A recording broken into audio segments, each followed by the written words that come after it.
अगर आपको मेरी रेसिपीज़ अच्छी लगती हैं तो मेरे चैनल को सब्सक्राइब कीजिए और साथ में जो बेल आइकॉन है उसको ज़रूर दबाएं ताकि आपको सबसे पहले मेरी वीडियो देखने मिले। वीडियोज़ अच्छी लगे थम्स अप दीजिए। अस्सलाम वालेकुम everyone, hope you all are doing well. Welcome back to my channel. आज मैं बना रही हूँ बीफ पुलाव। देखते हैं कि इसको किस तरह बनाते हैं। सबसे पहले हम यखनी चढ़ाएंगे, उसके लिए कुछ इंग्रेडिएंट्स हैं। ये मैंने साबुत धनिया ले लिया है 7 टेबलस्पून के करीब, 7 टेबलस्पून के करीब सौंफ ले ली है, तेज़ पत्ते लिए हैं थोड़े से, और दालचीनी है, काली मिर्च लौंग कोई 15-14 ले ली, 1 टेबलस्पून मैंने काला ज़ीरा ले लिया। और ये मेरे पास बीफ है और ये तकरीबन है 1.5 किलो के करीब।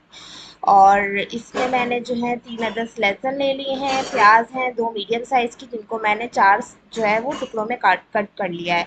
इसके अंदर अदरक भी ऐड करना है, वो मैं भूल गई थी लेकिन बाद में मैंने कर लिया था। अब इसको जो है हम सब एक मैं कुकर में बना रही हूँ, आप चाहें तो नॉर्मल पतीले में बना सकते हैं। और उसमें जो है ना मैंने सारी चीज़ें डाल के नमक डाल दिया, तकरीबन 5 टेबलस्पून डाला है क्योंकि गोश्त ज़्यादा था।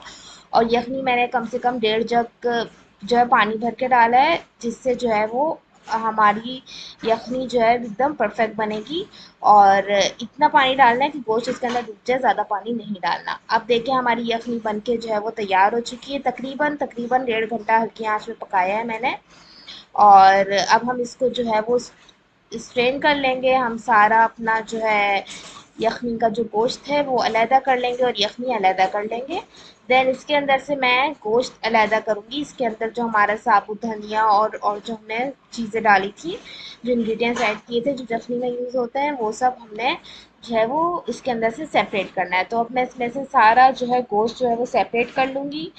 ठीक है जी, आपने भी बिल्कुल ऐसे ही बनाना है। और अगर आप लोगों को मेरी रेसिपीज़ पसंद है तो प्लीज़ मेरे चैनल को सब्सक्राइब कीजिए।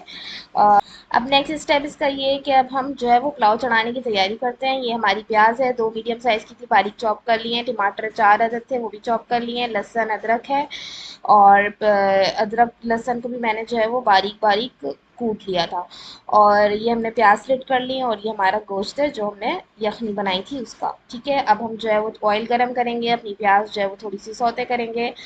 जब प्याज जो है वो तकरीबन 40% जब सौते हो जाएगी तो हम इसके अंदर जो है 1 टेबल स्पून के करीब जो है वो ब्लैक ज़ीरा जो है वो ऐड कर देंगे इसके अंदर। ठीक है जी, ये मैं इसलिए ऐड कर रही हूँ क्योंकि मैंने यखनी में जो है वो कम ऐड किया था। अगर आप चाहें तो उस टाइम पे सब ऐड कर सकते हैं, बट मैं इसको 2 हिस्सों में वो कर डिवाइड कर रही हूँ। मेरे हिसाब से इस तरह ज़्यादा बेहतर है, आपको जैसे सही लगे। ठीक है, और अब जो है हम इसको प्याज को अच्छी तरीके से भून लेंगे। और जब हमारी प्याज भून जाएगी तो हम इसके अंदर लहसुन अदरक का पेस्ट ऐड करेंगे, इसको भूनेंगे अच्छी तरह तरीके से। और हमने इसको इतना अच्छा भूनना है कि जो है वो हमारा ऑयल रिलीज़ हो जाए। अब जो लहसुन अदरक का बॉल था उसके अंदर जो है थोड़ा लहसुन अदरक लगा हुआ था, तो मैंने सोचा वेस्ट ना हो, तो मैंने थोड़ा पानी डाल के उसको भी जो है इसके अंदर ऐड कर दिया। और ये जो मैंने पेस्ट डाला है ये भी लहसुन का पेस्ट है, जो हमारी यखनी में हमने साबुत लहसुन डाले थे उसका पेस्ट है। उसको जो है उसका पल्प मैंने निकाल लिया था और उसको भी इसमें ऐड कर दिया। अब हम अपना जो है लहसुन अदरक और प्याज जो है अच्छी तरीके से भूनेंगे। इतना भूनेंगे कि हमारा ऑयल जो है वो रिलीज़ हो जाए। ठीक है, लहसुन और प्याज को जी मैंने तकरीबन 20 मिनट भूना था। इसको अच्छे तरीके से भुना है, इट्स टाइम टेकिंग। तो ये ज़रूरी चीज़ है और ज़रूरी स्टेप है। इसके बाद हम इसके अंदर अपना टमाटर और हरी मिर्च जो है वो ऐड कर लेंगे। और इसको मैंने ढक के तकरीबन 10 मिनट के लिए छोड़ दिया था ताकि जो है हमारे टमाटर सॉफ्ट हो जाए और फिर मैं इसको आराम से भून लूँ। ठीक है, तो मैंने इसको तकरीबन काफ़ी देर तक भूना था, 10 मिनट्स तो अप्रॉक्सीमेटली भूना ही था। वो इसलिए कि मैं चाह रही थी टमाटर बिल्कुल मैश हो जाए इसके अंदर और ऑयल रिलीज़ हो जाए अच्छे तरीके से। और बीच बीच में मैंने एक एक दो दो चम्मच यखनी डाल के भी भूना था ताकि जो है यखनी की भी इसके अंदर खुशबू आ जाए। देन उसके बाद मैंने अपना जो जितना भी बीफ था वो मैंने सारा ऐड कर लिया। इसके बाद इसको मैं इतने अच्छे तरीके से भूनती रहूँगी, तकरीबन इसको भी मैंने 10 मिनट्स तकरीबन भूनना है। और देखिए मैंने अपनी यखनी को जो है 80% पकाया था।